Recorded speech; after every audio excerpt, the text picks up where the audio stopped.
Creepy Weasel, arguably one of the greatest nicknames I've ever heard, along with probably the greatest mullet I've seen since Miguel Torres. And Steve Montgomery says that his strengths are his heart, his technique, his cardio, and his mullet. And there's a nice combination. Right hook, left hand behind it again. Short punches by Montgomery. Holy smokes! What a finish! The Creepy Weasel turning the lights out. Your winner by knockout, Steve the Creepy Weasel Montgomery. Hola, hola, hola. Welcome to the creep that has turned into the cast. We are here broadcasting live inside your brain, inside your mind once again, like we always do. My friend Todd here is helping me set up the satellite right now. The satellite has been planted in your mind, and you're stuck with us for the next however long we say so. So I'm here with my friend Todd. I don't even have a nickname after how many years of fighting Duffee? I think 13, Steve. We were trying to figure out my career earlier. I feel like we came to the guys that you guys might know more about my career than I remember. That's a bad sign, huh? Jeez, Todd, the CTE is just setting in. It's kicking in. And I know the signs of it. I show them myself. Are you seeing it? Oh, no. Dude, sometimes I'll walk into my bathroom, I'll stare at my toothbrush for hours, and then at the end of that hour, or 2-3 hours, I'll just go, I'm not letting you get in my mouth. And I just leave the bathroom and I forget why I was in there. 2 to 3 hours? 2 to 3 hours. I just stare at my toothbrush, deciding if I'm going to let it in my mouth or not. I wouldn't tell people that. That's wild, bro. It ain't hit me like that yet. CTE, bro. CTE. That's what I do. That's where I'm at all this time, just hanging out in my bathroom. Just spaced. So anyway, we're here to talk about the terrible brain damage that can come with being a single white male in today's world. No, we're not. No, we are not. If you need to talk about that, go see jackcruise.com. What's jackcruise.com? He's a neurologist. He'll tell you all about brain health. Oh, okay. No, I mean, I've seen some good neurologists. The CTE is sarcasm, people. Maybe this is the CTE causing all the terrible sarcasm that's really corny. Anyway, we're here to talk about some highlights in Mr. Duffel's career over here, and talk about some other things. How long? I've known you since what? 2012? No, 9 years. Because you weren't when I moved down here in 2009. You weren't here yet. You were somewhere else, right? 2009 was. You were a gypsy traveler. Let's look online. 2009. Let's look online, dude. I'm dead No, because serious. I immediately started training. Long story short, we're gonna quit being so spacey here. It's late at night. We're doing this thing. I got down here in 2009, started training with Cole and Micah Miller. I feel like that was the year I was fighting. I just got to figure out what I was fighting. Yeah, you made your debut in 2010 or something. Yeah. Either way, I met all of Todd's friends from Georgia. He came from the Georgia MMA scene as far as I'm concerned. No, yeah. So you came from the Georgia MMA scene. And I met all of his friends who were down here training. So obviously we started hearing about each other through, mutual friends. And I think it was 2011 you moved down here, like full time. No, I was living and then you've kind of been in and out ever since. Because you did the whole Frank Mir camp here. I lived, yeah. No, Did you do the Neo? Not the. What's the guy before that you knocked out before the Frank Mir Hamilton. fight? Hamilton. You did here. No, I've lived here like sporadically quite a bit, like for years. So I'm trying to look at just my calendar. And for those of you listening, a lot of the other time you spend, is your family in Illinois or in Georgia? You've got a lot of family. Georgia now. My mom's in Georgia. Right. So you're either going to Georgia or living out in California in Santa Cruz, training at American Kickboxing Academy. Yeah, and Combat Sports Academy too in Dublin. Oh, cool. Yeah, like in Dublin, Ireland? No. It's like, what? That would have really thrown you a curveball. Yeah. No, Dublin, California. It's like north. It's north. Okay. Well, either way, I just want to tell people here and a little bit about your training out there, because one cool thing is I know you've trained all over the world with damn near every heavyweight. You trained with Frank Mir before you fought him, and tell people a little bit about what it's like with that dynamic at AKA, having Cain Velasquez, having you, having Daniel Cormier, and talk about some of the other heavyweights there, because you guys obviously got a big stable of high-level grapplers and some pretty good strikers. I mean, I think it's a great measuring stick. It's a cream rises to the top type of location. It's created. I mean, MMA is older in Northern California. You know, as a sport, so it's been around longer. Its roots are quite a bit deeper into the MMA mixed martial arts scene. So they've been scouting high level wrestlers a lot longer than other places. Yeah, but you got to think like BJ Penn was in those hallways. I mean, there's quite a bit. Frank Shamrock. Yeah, they've had jiu-jitsu in California. Josh really Thompson for a while. I think you have to mention even like because he's like old. Yeah, Josh Thompson was the man. You kidding me, dude? He did. Hey, man, he's basically been in the top 10 his entire career. I know his entire career. 155. Dude, that fight he had with Nate Diaz, man, that was no joke. I mean, that was he was him. the first guy to finish him, bro. The head kick in San Jose. Were you there? No, I just watched it. That was insanity. That was one of the greatest cards I can remember. It rocked. It Yeah. just rocked. Lots of knockouts. Big excitement. That's awesome. Well, I know you had.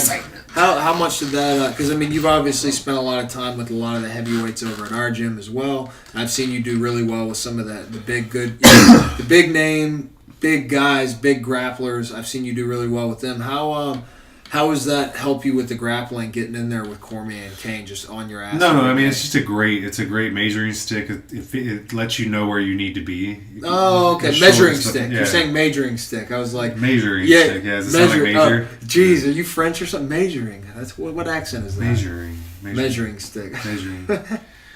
I see what you're saying though. I thought you were saying majoring stick. I was like, what's majoring? But yeah, so I bet so. That sounds like a sick measuring stick. And then it just shortens the path to figuring it out, for sure. Yeah. And then also before we started the podcast, you were talking, which I didn't even know this, you always throw me for curveballs, that you trained some time with Stipe Miocic as well. Yeah, he was in and out of Colorado. Nice. He was coming in for Brendan Schaub's camp some. And you know Brendan, I'm guessing? Yeah, we know. Me and Brendan probably trained for about a year and a half. So I'm saying, you trained with damn near everybody. Yeah, I remember back in Colorado, I trained with 8 of the top 10 heavyweights at that time. Yeah. It was like a funny stat. It's like, I'm going to fight all of you guys, and you're going to fight me. Well, it's just a rare resource, and like... Yeah. I'm a big believer in iron sharpens iron. I agree. So I don't build... Like, I try to build camps based off of having, like, the highest level guys I can have around me. And then it's just also a rare commodity. There's not a lot of big 250-pound guys that are willing to... take that abuse from one another. That's really a big part of it. Yeah. Willing to train at that high level, that level of athleticism, and that level of cardio when you're 250 pounds. Yeah, it's just a different environment. I mean, that wrestling room environment definitely carries over into AK. Kind of like you mentioned, the recruiting wrestlers. I mean, most camps are doing that at this point. Yeah. But they've made Yeah, some. I remember when you were here too. Mako was still fighting, and he's by far the best. Well, I just remember getting to watch you guys wrestle. That's one thing I love. You know, Mako can get with a guy like you, who's an athletic, young, mixed martial artist stud, and have a great session, or he can take. Todd's over here breaking stuff, guys. I've basically got a Tyrannosaurus Rex in this small little office, and you know, Mako can go with a guy like you, make it a good roll. He can go with a 45er and make it a good roll. Mako's a special, like his IQ, his body IQ is so insane. I know, it doesn't make sense. It's like how do you use I don't know, the athleticism of that guy pisses me off. Because I see a 45er who can't do what he can do, and I'm pissed at the 45er because I can't do what he can do. He's special. I mean, like. DC I think DC beat him in a tournament final one time. That's not to say that like DC's the same type of wrestler. I thought they had several matchups. I'm sure they did. They had a lot of matchups. I'm just saying, like, it goes to say, like, I'm like all those guys are just so competitive at such a high level. Yeah. It's impressive. Hell, and like you said, high level competitive heavyweights is a rare commodity. Yeah. Well, really quick, too, one thing I'd like to talk about, and it's a fight I'm super excited about. I don't think anybody who knows about mixed martial arts isn't excited, is Daniel Cormier going back up to heavyweight to challenge Stipe Miocic. And you having trained with Stipe, having trained a lot with Cormier, I'd kind of like to get your take on the fight. And just in case you call it the way I call it. I don't want to be like saying, "Oh, I told you so." I Yeah, just want to of give you course. my opinion real quick. I think this is just totally. I'm a huge fan of both the guys, but I have a feeling Cormier's going to get the win because he's going to be as strong but faster and more athletic than Stipe. That's just me. How about it? I think the Stipe of today is a different Stipe than he's been throughout his entire career. I think he has less tools. It seems like he has displayed a lot less tools. I know people are going to be like, well, he's been knocking guys out and he just went out and out-wrestled somebody. Yeah. But, I mean, like, Stipe's arsenal, what he's using, he doesn't kick like he used to. There was a time in his career early on, especially, he'd finish guys with leg kicks. Really? I've seen it happen maybe twice. The UFC or before? No, well before that. Like, early in his career, like the fights 0 through 5 stage, you know? Yeah. Like when he's fighting back in Ohio. Yeah. For funsies. That shit's going to keep squeaking. Sorry. You can hear it. But it's it's all on our listeners' head. Who cares if they have seizures after listening to the podcast? I think they'll be fine. Still be fun. You spaced me. We're Talking about how Stipe kind of cut his toolbox in half. It just seems like, and I don't know if that's injuries or what's going on True. there. He said something about his low back on Rogan's podcast. Said he was having a lot of low back issues. Well, I mean, it'd be common, especially at his age and like the mileage and the fights and the training. That he's going wrestling. through. Yeah. I mean, it may be stages. Guys go through stages where like, oh, I didn't kick as much. Now I'm kicking again. For me, I didn't kick for like 3 or 4 years of my career because I needed hip surgery. I got the hip surgery. Yeah. Now I'm kicking. Did you kick a lot prior to needing the hip surgery? Yeah, my first 2. If you watch like my first 2 to 3 like fights, kicks were probably the largest option. I used I started my very first fight ever with a kick. Nice. It was an inside leg kick. Is that in Georgia? Yeah, it was in Georgia. Nice. Georgia. Yeah. It was in Athens, Georgia. Yeah. Small little show. So I mean, yeah, kicking has been a huge part of my arsenal. I would think. Hell yeah! I mean, I think obviously we talked about this. Well placed and well timed kicks. I mean, it's like, dude, it's a way longer than a punch and harder than a punch. It's a baseball bat. It's a baseball bat, and you can do lots of things with it. I mean, it's a tool for sure. It definitely is. But I mean, to get back to it with Stipe, I think I don't know what we're gonna see, but I think DC has more tools. He has more options. He's by far the better wrestler. I don't know. I would just say DC to make a short answer. Like I'm kind of close to the equation, so I don't want to talk too much. Anything can happen.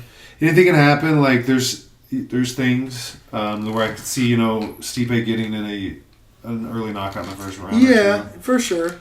That's the thing with Cormier, though, that always interested me. It's like, okay, well, you're going to think, well, Stipe's got the size advantage. But Cormier looked like a damn titan, like a Greek titan or a Greek god when he would fight a heavyweight, because he would take a Josh Barnett or just the largest scale heavyweight he could find, lift them over his head, and drop them. Yeah. Like it was nothing. And he could do that for 5 rounds. So I don't see Stipe's strength advantage outweighing, like you said, Cormier's wrestling, athleticism, I guess you could say body awareness. And then, like you said about the things that, well, I say the things, the one man who could beat Cormier didn't really use any strength. It was all sleekness and athleticism and a perfectly timed head kick. I don't know, man. And even after that head kick, Cormier's body was still like, oh, must fight. It was like he was completely unconscious and his body wouldn't let him lose. It's like, yeah, he just gamed him. I'm telling you, man, I really think Cormier's going to do the ultimate and submit his legacy as like, I did both heavyweight and... Yeah, I don't know. I think he very well might. It's at that level in that top 5 and even that top 15. Yeah. In that division, in that division, it's like a 60-40. Yeah, dude, like you can't get much. Doesn't matter, bro. At the end of the day, you could have a 1 in 5 heavyweight knockout anyone outside the top 8. It happens. It's big ass fists getting slung around, and I always say for all the extra muscle and power and everything a heavyweight puts on, their chin can really only go up to about like a 200-pound male's. Like your chin only gets so strong compared to the amount of muscle and power you can add with size. It's like your chin isn't that much bigger than mine. Yeah, even though you're a much huger dude than me, your chin looking at you, comparing, like, it's probably maybe an inch each way at the very most bigger than mine. It's just not. Yeah, a big needless to difference. say, it's a very dangerous division. That's what I'm trying to make. It's a very the point dangerous, of. exciting division. That's why it did so well in Japan. That's why K1 is the heavyweight open divisions are always the kind of the marquee. That light heavyweight up to heavyweight is the marquee fighters. Is your real quick too? Speaking of quick, exciting knockouts that can happen any moment or in the first 6 moments, your debut with Tim Hague, you knocked him out in 6 seconds. Does that still hold the UFC record? No, I think they're like marketing it as like the heavyweights fastest knockout record. No, I think who was faster in 6 seconds? They did Dwayne Ludwig. There's another person. I know Dwayne was fast, but I thought his was like tied his is 6. or something. I think they had mine at 7. I'm not sure. Either way, Duffee. They did like a video of like Dwayne. There's the Korean Zombie maybe, and then there's another. Yeah, guy. he had a fast one over Mark Hammond. Yeah, I mean it's common. And there's other organizations, guys have done it in 2 seconds. With Yeah, but we're talking the UFC though. Yeah. We're talking the UFC, and either way, fastest knockout in UFC heavyweight history. I guess we'll say one of the only UFC knockouts period in the first 10 seconds. I mean, I don't think there's many of those. No, there might be like a 9th. And it's rare, yeah, but that's usually the feeling out process. It was just because you actually dropped him right away with a jab, and then it was a shot on the top. He early in his career had got a knockout, like a 15-second knockout with a fake hook, a fake right to big left hook, and cleaned the dude up. And then he used it effectively. He typically used it pretty effectively in other fights that I'd watched, so I knew it was there. So you knew stick straight down the pipe with a jab. I mean, I had drilled your head was tucked perfectly, yeah, too. I had drilled it. I was ready. Like you were head offline, elbow raised, just a solid chop jab straight down the pipe. Didn't reach, nothing. Just don't. You're not. No, I definitely reached. And well, you did. I don't think you reached, man. I think what you did is you stuck it out there and got your full range out of it, and he ran into it. Yeah, I don't think you reached. It was a collision for sure. Like, as I hit him. But you didn't. But you didn't lean. Put it this way: when people don't know what we're talking about as far as reaching, his head and body weight didn't come too far over his lead leg. I didn't lose my hips. Yeah, my hips were kind of under me. It was a big shot. I just remember he fell. Because if they just fall out of frame, they fall out of vision, and it happens pretty quick. Like, where's this guy? Yeah, and there's a second of like, get my eyes on this object. I for bet, sure. dude. Yeah, you know that feeling, like when the guy will drop, get to your feet, or all kinds of scenarios. Yeah. Yeah, anytime you lose your vision, it's not fun. Yeah, well, no, I mean it's just like, nerve-wracking. Alarms for sure go off. So I remember that alarm feeling, and just like my vision sinking down, and I mean it's slow in there at that point. Especially even then, it was pretty wildly slow. I'm just like, I remember seeing him popping up as I'm like, oh, okay, close the gap. So I drive hips in, I get to his legs, and I see him wake back up and go, oh shit. And I'm like, oh, he's hurt. He didn't just fall. Yeah. And I was like, wind up, give him a couple. Yeah, big. And I got three big hooks. Yeah. I got good hip control, and I felt confident enough I could let 3 or 4 ride. And I let him ride, dude. I know it looks. Yeah. For you guys that don't watch, haven't seen it, go type in on YouTube Todd Duffee. That left hand is honestly there's a so I go hook. I know the hook. Hook, and there's this big left hand that I wound up on, and that's and probably the ref the hardest. Stopped it. Well, yeah, but I put it right through him, and that's probably one of the hardest motions. After I put this hook through him, I remember it's the hardest inertia, that blow that you feel at the end of your fist. Yeah. I sent something it was disgusting. I don't know how to just life.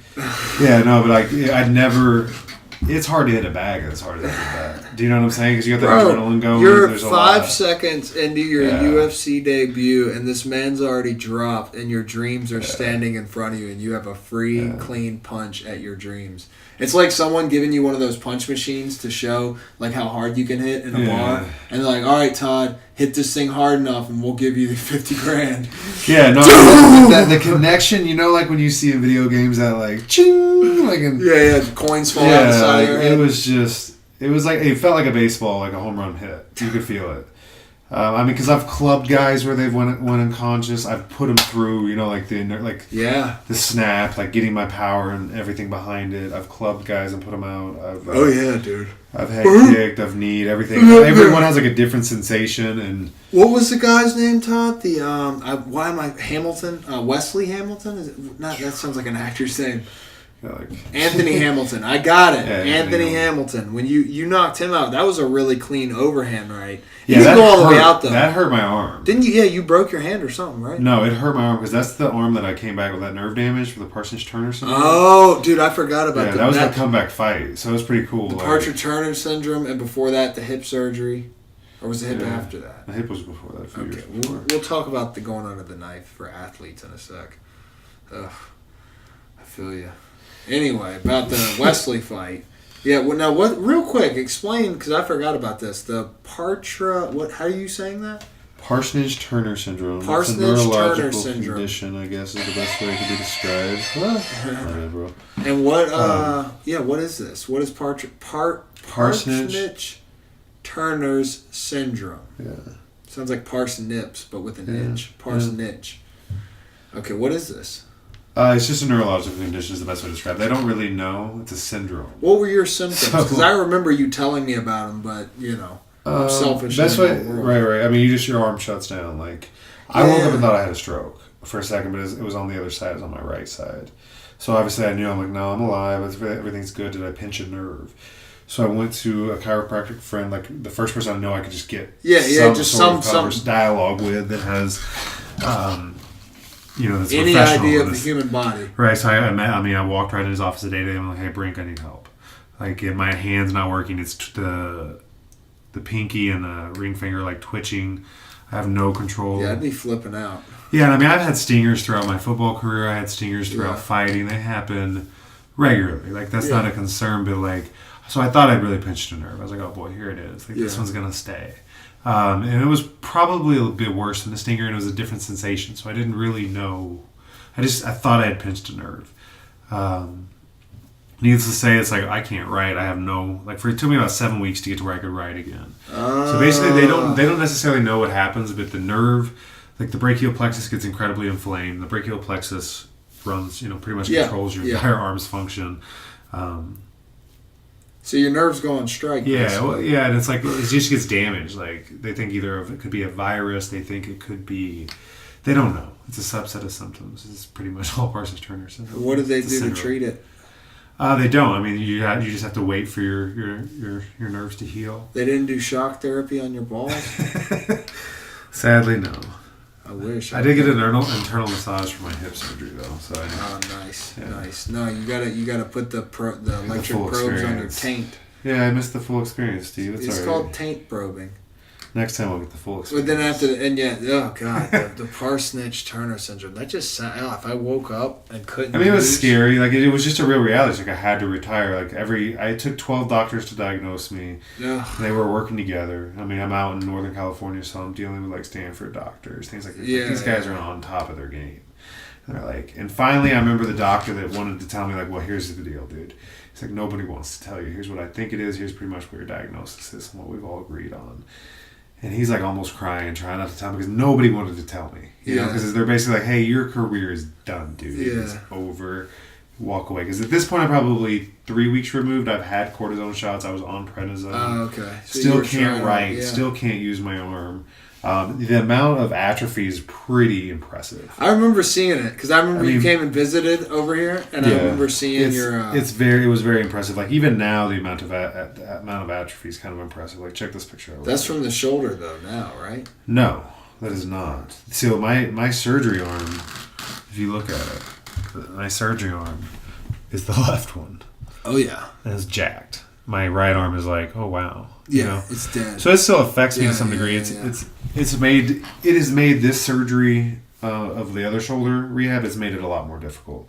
I still get like frozen hand. I get a lot of weird stuff with it, but it's manageable. Have you ever done the Bikram hot yoga? I'm not trying to give you any No, I have quite a bit. Doctor without shoes on type diagnosis, but I will say, like, Phil, we were talking about the conditioning coach we have now at ATT. He's really good about doing a lot of like nerve activation stuff. Yeah, he's into the FRC now. Yeah, I got a certification. I was telling him, like, hey, you gotta go. He's doing a lot of things like that, and then he's got our guy, Nick Davenport, that guy in there with the Mr.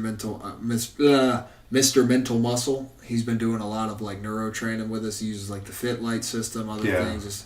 I don't know how much that would actually help I think there's a lot to be said for vision training. There's a lot, mixed dude. martial arts, and I don't think it's done enough. I think with guys getting concussions the way they're losing visual tracking to some degree after some of these knockouts. They're not aware of it, or they're not willing to accept it. I think vision training is it's going to be a must within the next 5 to 10 years. I like it. That's where the fight occurs, and that's from a striking standpoint. Your vision is everything. Yeah, absolutely. You can be an unathletic fat fuck, but if you have vision, if you can see better than your opponent, that means your reflexes are going to be better than your opponent. Absolutely. And if your reflexes are better than your opponent, you're faster. Yeah. Even if you're slower, you're still faster because you're a step ahead. Yeah. That's what makes Jorge Masvidal so amazing. God, his reflexes are just on point. Cat. He's a little I Cuban cat, bro. I got to watch him work out with his buddy. He works out with his coach, Paulino. Right? Yeah. And then I'm like hitting the bag, doing my thing. I'm injured. I'm not really doing much. And I watched him work out throughout his career. Probably quite a bit. I've been watching him. I've been a fan of his for quite a while, and he just gets done working with Paulino, and then at the end of his session, like, it was a 45-minute hard session with Paulino, and he's got his buddy who's like, I would call him a blue belt level striker. You know, he can like hit the bag. He'd probably teach you how to throw some stuff, talk to you about boxing. He ain't a boxer. You know, he ain't getting no fights, and he just has him go after him. And you know those guys are probably the most dangerous inside a 2-minute fury. Yeah. Just because they're unpredictable and you're just dealing with your reflexes. It was so impressive. He didn't get touched once. Yeah. Like, he was looking at punches just a centimeter off his face. Just I know, it's ridiculous, dude. I've gotten it was for a beautiful lot of fights. And he's helped me for a lot of my fights, and it's been it was beautiful. He helped me a lot with my reaction time. Because you know what it is? But needless to say, I think visual training is like, it's going to be a must inside. You know who's doing it a lot? I'm really excited. He's been doing it a lot recently, but for this camp especially, Poirier. I don't want to give any of his secrets away, but he's been looking really good. I think at this point a lot of guys are doing it. I think it's out there. It's in my buddy. They post videos. Rockhold was using my buddies at XP Sports in Boca. The Fit Light stuff. He's using that, and then guys are using it. Some football players are using it. I think it's out there. It's not a secret at this point. Where did you play college ball at? I wouldn't say I played. I didn't play it down ever. I only I left high school early. Yeah. And I did SIU, Southern Illinois University, Carbondale. There's 2 of them.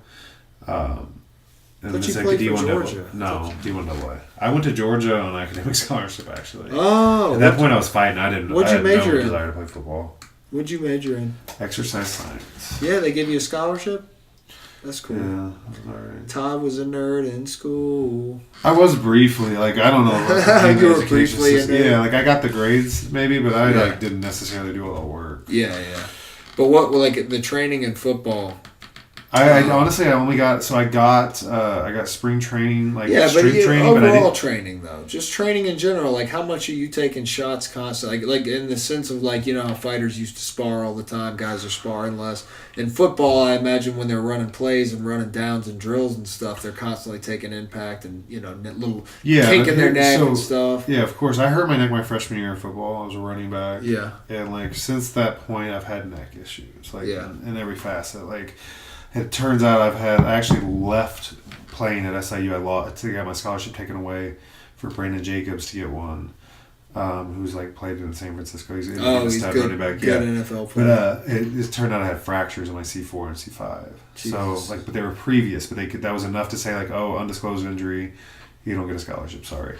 So then that's when I got into fighting. That's how I got into fighting. That's how I got the opportunity to finally kind of pursue something that I something else. Football didn't necessarily interest me. I just kind of got pushed into it by my family a little bit, I think. Mm-hmm. My dad and brother, just because I was built for. You're an Illinois boy who moved to Georgia. Yeah, but I was built. Georgia, sweet Georgia. But so they just convinced me. Okay, I'll do it because I thought I was a basketball player. Basketball. Yeah, I played on an AAU team that 6 of the guys all went D1, and I started on it. Yeah, you're not short, but I was this tall when I was 13, though, so it stopped. True. Okay. So from 10 to 13, I was basketball. What are you? You're 6'3", right? Yeah. Yeah. Well, Jesus, 6'3" at freaking 13. That's a. I may have had another inch after 13. 6'2", Todd. How much did you weigh? 190 pounds. No, I went at 210. Jeez. Just at high school, the football physical was That's 210. huge. That's really huge. But I was like skinny looking. Like I was like just big, but like skinny big is weird. Oh God, I'm sorry I'm yawning, people. I know you're probably getting tired too with me stabbing your brain with this satellite. So speaking of like what one thing I've always found interesting, and this is just a little point I like to talk about all the time, like when I'm doing the rehab for my knee, and not just fighters, athletes of all kinds are constantly going under the knife for surgeries. I mean, some of the people, like I just had my little knee procedure done. That's commonly how career ends. Yeah, but I'm saying even like I'm seeing kids in there who are just travel soccer. They're 16 and they tore their ACL. Yeah. I mean, it's kids, it's adults, it's women, it's boys. It always seems like athletes are just constantly under the knife, and that's something that I'm sure everyone's kind of like, yeah, well, duh, you're doing a lot of extracurricular stuff. But but I think it has to do with the miseducation. Improper training. Like not even improper, just the miseducation of how the human body functions and how we should be operating as a society. Like we're wearing shoes, we're sitting in chairs, we're doing things that like we're not designed to do. You know what I'm saying? Like necessarily, and I think we set ourselves up pretty bad. True. Well, in a lot of ways, Yeah. we'll just base the foods we eat. But I mean, like, what do you mean by sitting? Like, you saying the chairs could be like a better, like, posture You supporting? got kids sitting 8 hours a day, and then like at 3 p.m. they're doing sprints. Yeah. You're talking about It's not necessarily. You're going to sit all day, design. let your hands get tight. It's Yeah. like not an hour of yoga. I will say, dude, I just don't think there's enough appreciation for yoga. Yoga not meaning any specific style, just meaning the art and appreciation of stretching and caring for your body. With presence. It's a big meditation. Paying attention to it. And even yoga could even mean, just doing therapeutic workouts on small, lightweight equipment, just constantly firing those muscles, firing those small little tendons in there that keep your body moving. That's like, that's how I look at yoga. It's like I'm putting intention. Yeah, absolutely. And the point I wanted to make though is, so think about this, like like I tore my meniscus and it locked out on me, and I couldn't straighten my leg. Well, what happens if I'm in the year 1790 and there's no surgery? You just got to bend knee the rest of your life. Crank that thing in, yeah, or you just deal with it. You just have a crooked leg the rest of your life and be walking around with the limp. Oh, there's the gimp, Steve. I mean, we have it better in every aspect than we've ever had. I mean, think about that. Think about you slip a disc and you just can't use your left arm anymore. I've torn a disc. I've been on the couch for a couple weeks. I know. Well, imagine if you just slipped a disc and you can't use your left arm anymore. So it's kind of like a combination of disc and then the Parsonage-Turner syndrome. So you're just sitting there, no left arm anymore, and for the rest of your years, your short 35-year-old life in 1790, you just can't use your left arm anymore. It's just a weird limp arm. I hope stem cells work. I do. I've always kind of been counting on science. I know it. Yeah, well, I mean, it's interesting. Did you hear the Mel Gibson, Joe Rogan podcast? No, but I've heard people talk about it. And I mean, it's I had 2 years ago, I guess, I went to a biohacking conference just to go to the conferences about stem cells because I was trying to avoid shoulder surgery at that point in time. Yeah. So when I was trying to avoid shoulder surgery, I was like, let me try anything. What did they just do to your shoulder? Was it labrum? Yeah, it was a full labrum. It was a full labrum? Yeah, so it was hanging off me for about a year, and then finally, it was dislocating a bunch before a fight. Because there's no labrum there to hold it in. It was just popping out. I could feel it just. Yeah, the labrum's what holds your well, I guess you would say your bicep. Which bone is that technically right here that pops out? I don't know. I don't necessarily want to get into anatomy. Show you how poor our anatomy skills are. Your labrum keeps your shoulder joint though from popping and separating, and when you don't have a labrum, your shoulder joint will just separate. It's the humerus. Yeah, I guess the humerus. No, the humerus is where the bicep attaches to. I'm being stupid. Don't let me sound any more stupid than I already did. Speaking of stem cells, you want to hear something cool? The surgery I just did, they the bone marrow. So he flipped, and my meniscus was locked in. It was flipped over in between the tibia and where that meets the thigh bone and whatnot. And here we go with the anatomy again. And so he flips it. He flips the meniscus back over. Flips the meniscus back over. Sews that down, put some anchors in it, and then to cause healing, he drilled into the top of my, I think it's the tibia, the shin bone, drilled into the top of it, right into the bone marrow and let the bone marrow, which apparently is filled with platelets, healing platelets, filled with stem cells, and filled with just really, really, nutrient-rich blood. He let it leak all over there. I mean, yeah, like growth factors, all kinds of stuff. Because I asked him, I was like, dude, can you leave some PRP in there? Can you leave some stem cells in there? Like, whatever we got to do. And he goes, no, I'll do you one even better. Yeah, it's similar to like the technique they use with, they do that pricking. They prick your cartilage or whatever. Yeah. So pretty similar. It creates a really good growth response. So what would we be like? Think about that. Okay, there's no surgery when they were in the Greeks, when they were inventing Greco-Roman wrestling back in the days of the Greeks. Short life, short career. What happens? What do you do as a Greek wrestler when like? I mean, you survive as best you can. When you tear your ACLs and you just can't walk anymore. I guess you just die. Yeah, you probably splint that sucker and you just manage and you die a lot faster. They talk about there's like a weird stat, like if you lose a limb, you die within like 3 years. There's a large percentage of people that die within 3 years, stuff like that. Talking about in the old days, like the Greek and the Roman days. I think nowadays even like.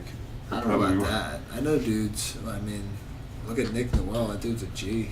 Of course, but I'm saying like there's it's pretty common, like your life expectancy, everything just. Wow. I guess if you're not used to it. Well, no, your support system, like. True. Because you're gonna need some stuff to get you through that. Gee, dude, if I didn't have the people I had helping me get through the surgery, I would have definitely been up Shit's Creek with no paddle at all. No, it's definitely challenging, dude. That's why I told your ass to stay a couple nights and be my slave. Oh, that's weird. I'm just kidding. So real quick too, I want to talk about some of the other fights. You took a fight with Alistair Overeem when he was on his crazy hot streak on like 6 days' notice in Japan. You fought in India. You fought in the Dominican. You fought Asuero Silva in Brazil. Yeah. And name all the countries you fought in. Real quick, let's see if we can name those off the top of your head. Man, I think you just did. I've been signed to fight in quite a few more, but they tend to not work out. Yeah. Where all have you fought? Because I know you just got back from Kuwait doing a teaching program out there. So we know you've been to a lot of countries, but specifically the ones you fought in. The first time I ever got a passport was to go to a fight in the Dominican Republic. Okay, so Dominican Republic. There, and then I immediately turn around 8 weeks later and go to Brazil. Those were my first two countries, and then I headed over to Japan for a fist fight with Alistair. After that, I went to India for a fist fight with Neil. After that, I think that's it, man, and I'm good. I'm pretty much good. I don't want to fight in another country if I don't have to. We're not saying I live in the greatest country in the world, the best time zone in the world.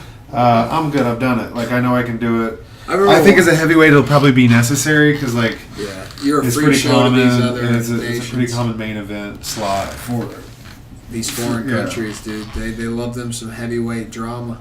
Well, I remember the Neil Grove fight. I think I was up at like 6 or 7 a.m. watching it on SFL. Was the name of that league? I used the old Kenny Florian technique. I stole that from him, but I just made it look a lot faster. Didn't you just knock him out with the right hand? Yeah, I started out lefty, and I was doing like trying to think of the coach in Vegas that taught it to me. I can't remember. It's Peter. I can't remember Peter's last name. He was a Delgado guy though. So it was a Kenny Florian technique that he used against like I want to say George. Did he fight George? Who was George who? Or somebody or BJ. No, he used it against BJ to get BJ down. And it was like I don't know how to describe it right now very well, but it's like stepping with your overhand into your shot, into your hook with another single leg shot up into like an overhand. Oh no! So you follow like this pattern. So you're just you're changing levels from like a takedown. So the people that don't watch mixed martial arts, you're just chaining the shot, strike. Basically going from trying to uses. What he's saying for the people that don't know MMA, basically he's dropping his level down like he's going to basically football tackle them and then coming up with big punches and using those punches to step into his next, what looks like an attempt. But there's like a special Kenny Florian technique that he Right. And then imagine the details you could go with. Yeah, Kenny does it really well. And he has some like... Nice. Some he's got a game there. He's got a real game there. A real game. That's cool. And a real game like Dominic's got a real footwork game. Right. He knows what he's doing. And his so I got inside his little idiosyncrasies and got to watch it, programmed it into myself. Anyways, needless to say, I used it on Neil. That was only like a 2-minute led to a knockout. knockout. Yeah, of course. No, it was like a minute and a half, maybe at most. It was fast. It was a very fast fight. It was one of the faster fights. Like 1 minute 6 seconds or something. Now it's coming back to me because I remember watching it. It was one of the faster fights I've mentally ever been in. Like, so you know how things like go real fast sometimes, real slow, like incredibly slow. This one was just a shotgun, like just a blast. That's cool. Who went with you that fight? Because I remember someone fought. Rockhold flew out there with me. No, actually, it was someone else. I feel like maybe Dennis Hallman was already out there, and so was Benji Raddick. Okay. Who'd you think went to? Are you talking about India? I don't know. Yeah, India. I don't know. Maybe I'm just thinking of the story of Hochberg cornering you for. That was in the Dominican. He was in the Dominican. Who did you fight in the Dominican? I don't remember the guy's name, Steve, I'll be honest. They were picking on you. They were Josh like, Bennett, because that was young in your career. Well, I had this silver medal wrestlers from the U.S. that I was kind of a little nervous about, but it was in a ring, so I felt pretty good. You were fighting him? I was supposed to fight him, and then he pulled out. And this guy, we'd been matched up twice, and he pulled out before. It was pretty common. Like, I probably had 25 fights lined up that didn't happen. God. Easily. That I went inside the week of the fight, you know? Ugh. I've only been responsible for one pullout, which was Paul Bonatello. Giggity. I know Paul Bonatello. Paul's my buddy now. It's funny. But what were we on? I lost it. You were talking about your CTE. Yeah. No, right. Your fight. You're fighting the Dominican. Oh, Hochberg. Were you let in there with Hochberg? Yeah. Who else was down there? He was down there. That was a slow fight. I remember that being real slow. I could hear Hochberg in the background. He was just saying... I coached him up on how to corner me, and he did a great job. Hoch is a man. Because I knew what I was going to do. I knew I was going to end up trying to grab this guy and trying to stay in the clinch. Yeah. And I didn't need to stay there. So didn't you uppercut him? Yeah, off the clinch. But it was like Hoch's only thing was like telling me when to break. So he would like count 3 to 5 seconds. Started yelling, break, get away, break, like reminding me. That's all he was coached to do. That's so funny. He nailed it, dude. I could hear him. I was like, yeah, you're right, Hotch. Our friend Dave Hochberg is one of the coolest cats around. He used to do a little training with us over at our first. I want to see that fight, Steve. Pull it up. I don't know if I'm gonna. I don't think we're even gonna have it. They got that on YouTube. Yeah. Hold on. I almost kick, so I do a high kick when he's like moving off, and I almost step over the rope. I remember that being like, oh shit, what if I just really went for it? That's hilarious. That's like when guys fall and lose a whole fight. Like when Ken Shamrock lost to Franklin, remember that? Threw like a high kick, fell down, and... Wait, when Ken Shamrock lost to who? Rich Franklin, you don't remember that?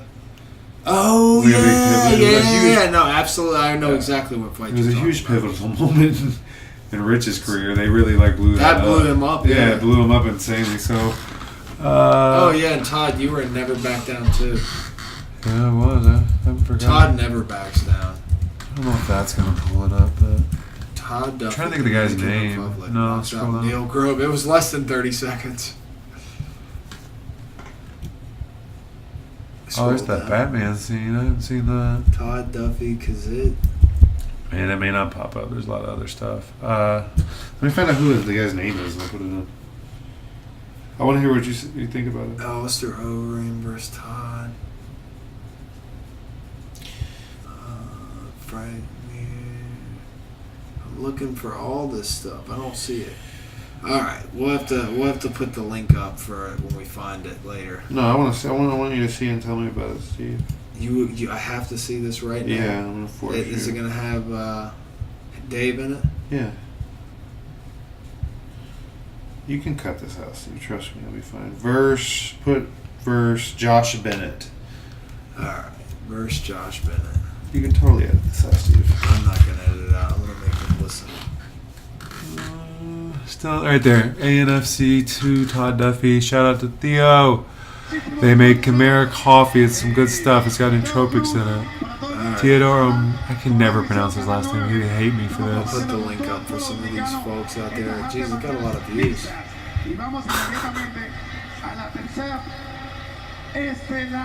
Let's see what I come out to. I don't remember, bro. Is that Dave? I'm going like memory lane with you right now. I know.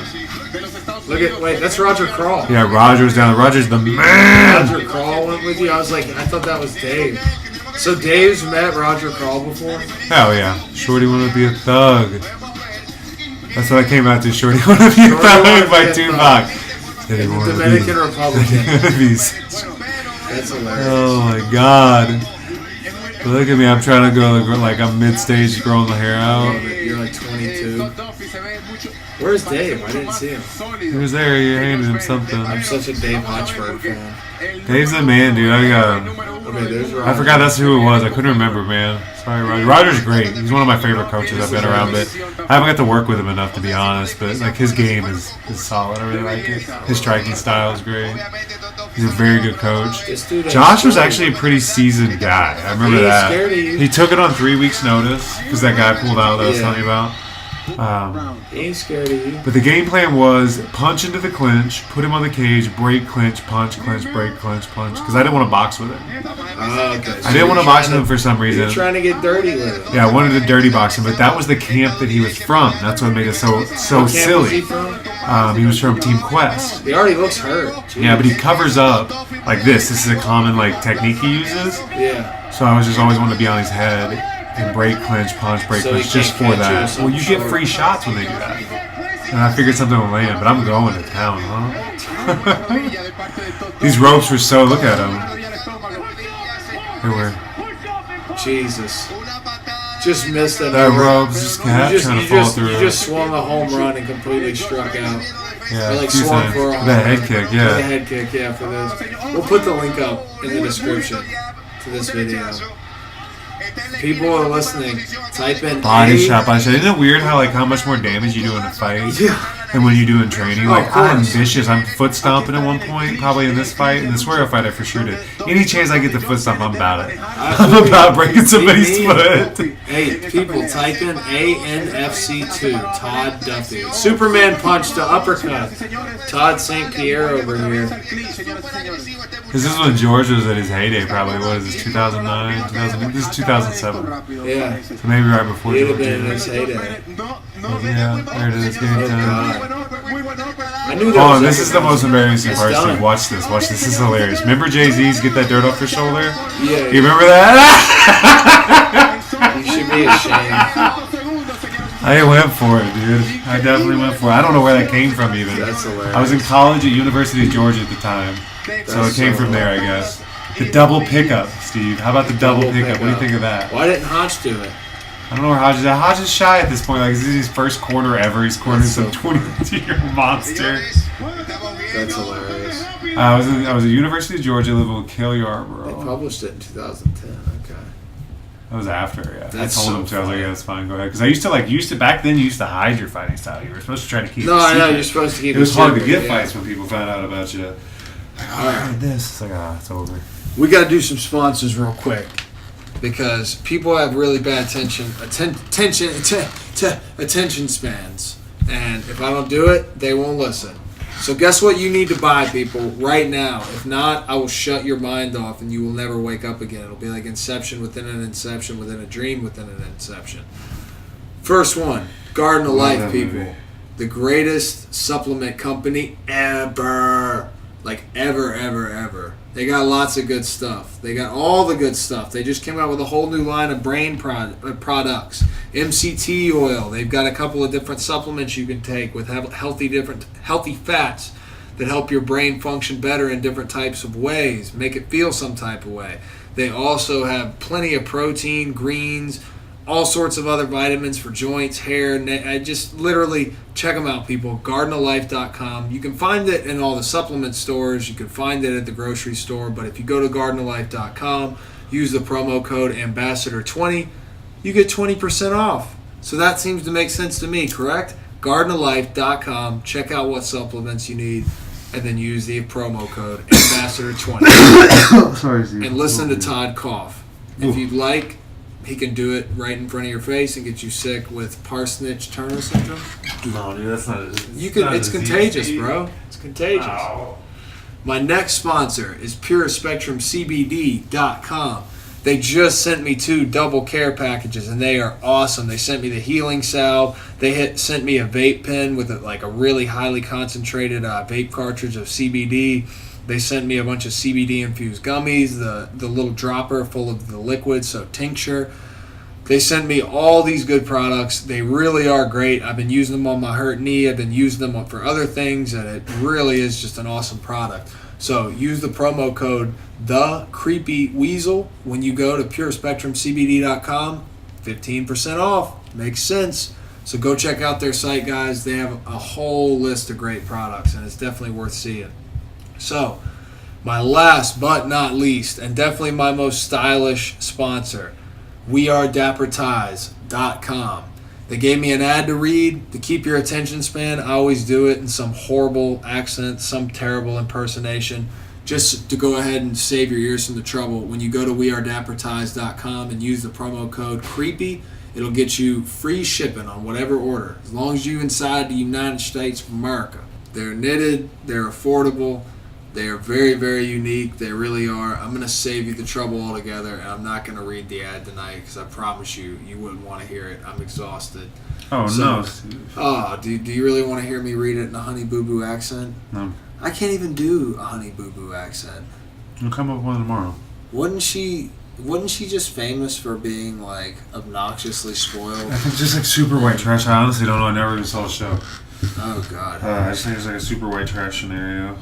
It's crazy to me, like, I try not to get political at all in this podcast, but it really is hilarious when I hear all, like, the white privilege stuff, and I'm like, are you forgetting about the 60% of white people in the South that are just, like, I mean, they live in squalor, dude, like, let's be honest, like, I've been, like, you know how it is in the South, they're like, Honey I Boo grew Boo. up in white trash America. I know. Exactly, I mean, In the Midwest. I did too, it's like, Yeah. I mean, the amount of white people that most certainly aren't showing off their privilege, I guess, it's pretty amazing. Especially Honey Boo Boo being a good example. I mean, hey, bro, I rocked the Walmart and McDonald's diet for years. That was all it was, dude. Mickey D's, Walmart, Taco Bell. It's all I could really afford anyway, you know? Yeah. So. Isn't it weird how they like take you, like you win a T-ball, they take you to McDonald's afterwards and stuff? Yeah. That's how it was for us when I was a kid. I really just don't think people grasp, like, how just awful that stuff is. Do you think that still happens? There's no way that still Yeah, happens. I dude, think back then we people- were just really dumb to the idea of McDonald's. No, I don't think. They're Like, still I mean, a and I'm not sponsor knocking. of the Olympics. Never mind, they're still sponsoring the Yeah, Olympics. dude, I'm not knocking anybody for eating what they're eating. It's just at the end of the day, I don't think there's an emphasis in a lot of cultures outside of athletics that really focus on food. I mean, as far as like, what am I actually eating? I mean, for years, dude, my parents, they didn't really watch what they ate at all until. Well, I mean, like the They American started- Heart Association, all these like high-profile government that gave you misinformation. Yeah, well, exactly. These, Misinformation is all Yeah. over the place. Just the fact And, that like, they your told. number one source, which is kind of going to influence the rest of the world, is telling you misinformation. Yeah, lying to you. Intentionally. I mean, remember that they for a while they said that it was the big problem in everyone's diet was fat. All the while it was the sugar companies paying to have different ads put out to knock against fat, healthy fats even. Like, you know, like they figured out that like there's no I heard this from, I think it was one of Rogan's podcasts. He had a nutritionist on, and it's like, yeah, there's nothing at all wrong with the cholesterol in the eggs. It's one of the healthiest parts of the eggs. There's no fat in there. There's nothing in there bad for your heart. Diet's so tricky, man, because Diet what is very diet comes tricky. down to is like what's your environment, and then you can And start the from there. individual. I mean, everybody's Yeah, but gonna just be- you gotta start where like what's your environment, because then that determines what you're gonna be able to eat, and then like Yeah. you just kind of start from there and see.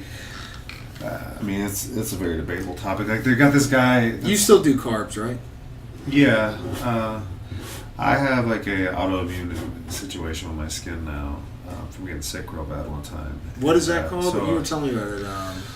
Oh, let's not get into it. But I basically I had to clear. I tried to Basically keep gluten AIDS. out. Yeah, pretty much AIDS.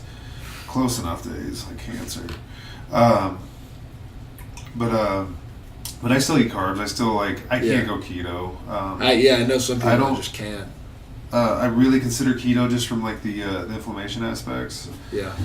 But I've done it. I made it 3 weeks. Is the farthest I made it into it. That's just a high fat, no carb at all diet. I You're think you replacing should your supplement carbs with I think you fat. should supplement with ketones. I think you should use them. I think you should have periods of ketosis, especially as a professional fighter.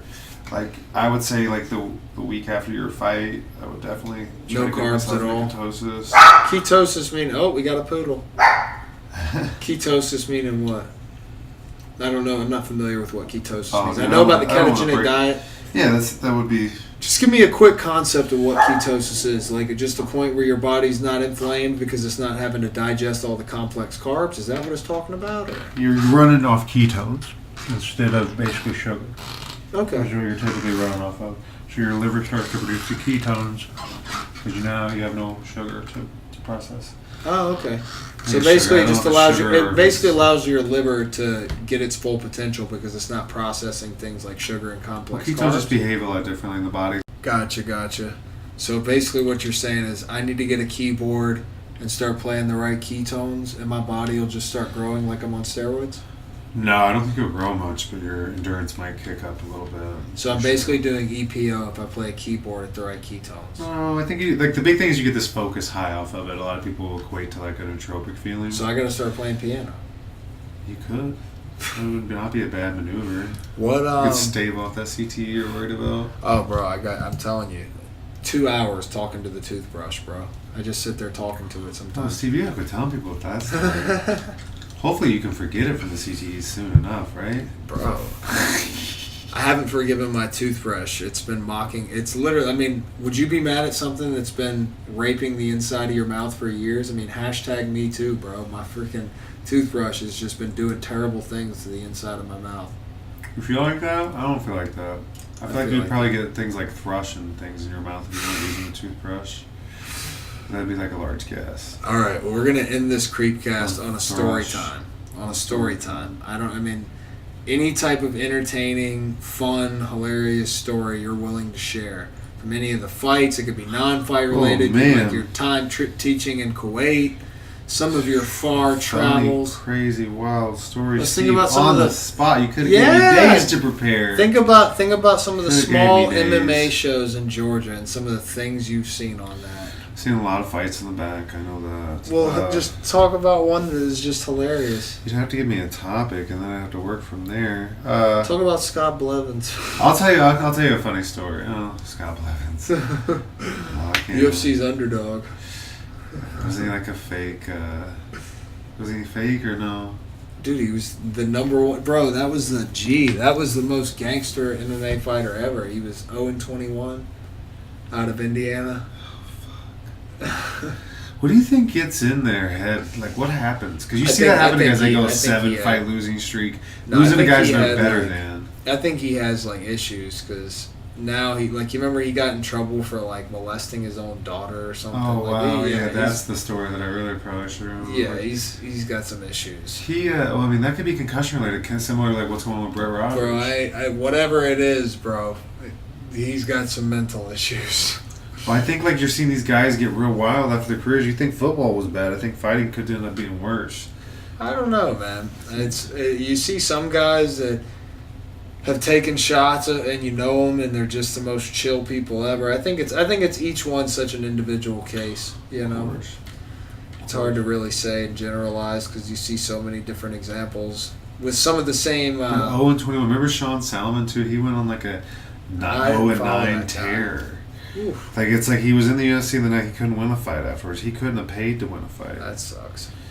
Well, I talk to don't know. me about a story. Tell me something crazy about Japan. You flew to Japan on 6 days' notice. Bro, I got smoked.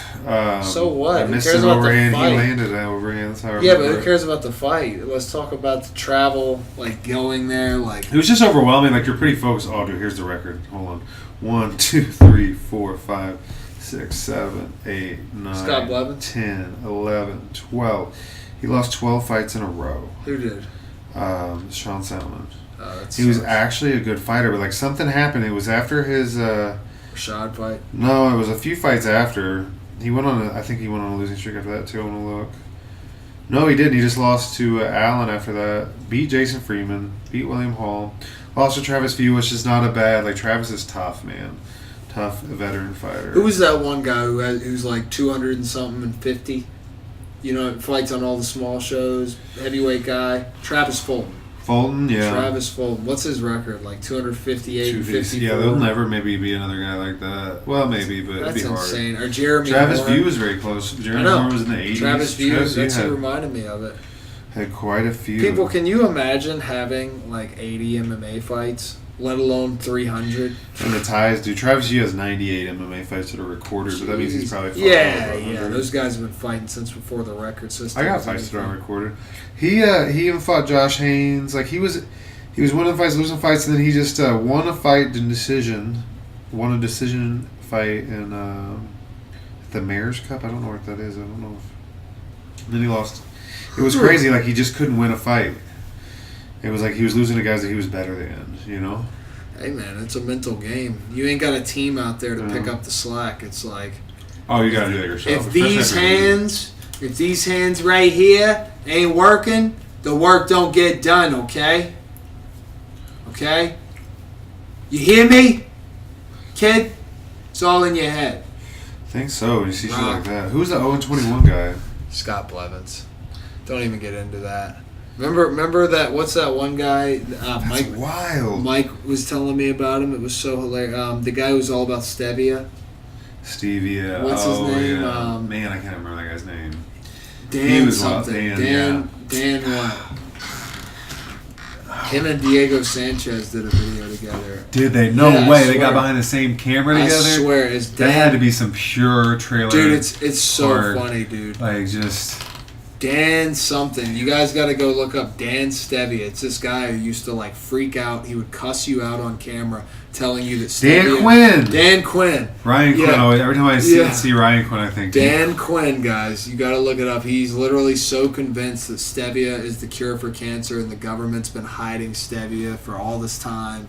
Stevia, for you, the guys that don't know, is like a sugar-free sweetener. Dan Quinn proves that stevia and weed is unlimited endurance. It's like one of the top videos. Oh my God, this guy was so delusional. He was an internet celebrity. He was a viral dude. That's for sure. He has a Wiki page. It looks like. Well, let's talk about some Dan Quinns you know from Georgia. We got to give them a story time before we leave them brain dead. Bro, I think I'm already there. That's the problem. Funny stories. Okay, so my first knockout, I can tell you that's kind of funny because it was very Homer Simpson. Let's hear some Homer very Simpson. Homer Simpson-esque. Remember the Homer Simpson like boxing and all that, like the video games, even in the actual cartoon itself. So first like legitimate like sanctioned fight. I'm in Athens, Georgia. I'm like so relaxed. It's so cool. It's so exciting. But like I know I'm in a fight. So I inside leg kick this guy. It was like one of the best. Like I just never forget that moment. And then he used to say, "We get it." This guy can box. It turns out. Yeah. So we are throwing, and he has me actually pressed up against the ropes. He's teeing off. I grab him and knee him square in the balls. Like I've never kneed somebody so hard in the balls my entire life. Like you could hear it. Where were you aiming? I was just throwing a knee. Just throwing a knee out of panic. Body. Yeah. Like I was just getting rifled. And I was like, yeah, take this, come on.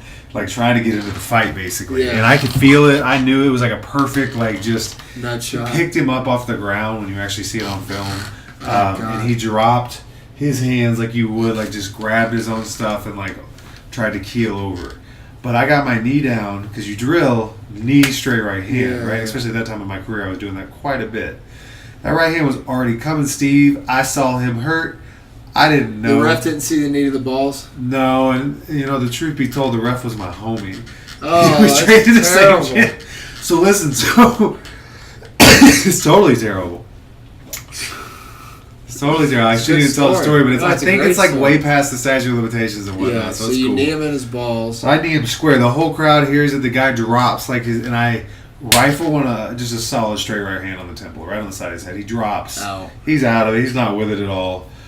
Ref doesn't really know what to do. He like stops the fight like immediately, and then somehow like Jake Betts is his name. I remember. Jake is like with it enough that they're like, all right, let's fight. And then I just keep going, and then I'm going to town. Wait, the ref how did the ref start the fight back over? It's already he just started it over, bro, because it was back in the day, dude. You're talking, this is like 14 years ago when you'd have like fights in garages. So the ref started it back over because he was like, yeah, that was an early stoppage. Yeah, he wanted me to like clean house. Like he knew I was gonna win anyway. So back in the day, they did it street style. It's like, yeah, well, that was kind of an early stoppage. Go ahead, have at it, guys. Go ahead and figure this out. Jake wanted to keep fighting, so we were gonna keep fighting. So then, like, I had him like backed down on the ropes. I remember Dude, we threw for a straight minute and a half. Like, it was, I'd Jesus. never seen anybody. Like, After the nut shot. I wish I could find that. Lane Collier is the guy. Talking about after the nut shot, y'all threw? No, for probably another 20 seconds, maybe 15 seconds. And, because I was just going to work at that point. I was like, all right, like, he's done. So I put him on the ropes, and then his corner threw in the towel. That's how that finished. But, like... That's still hilarious. They started the fight back up. They started it right back up. And, like, I mean, the knee shot... I knew I needed him in the nuts. Like, there's no question that... human nature just took over, man. I could not. I don't know. Maybe I'm a bad person, but I was like, right hand's there. It's loaded. You know, I'm doing what I'm supposed to do.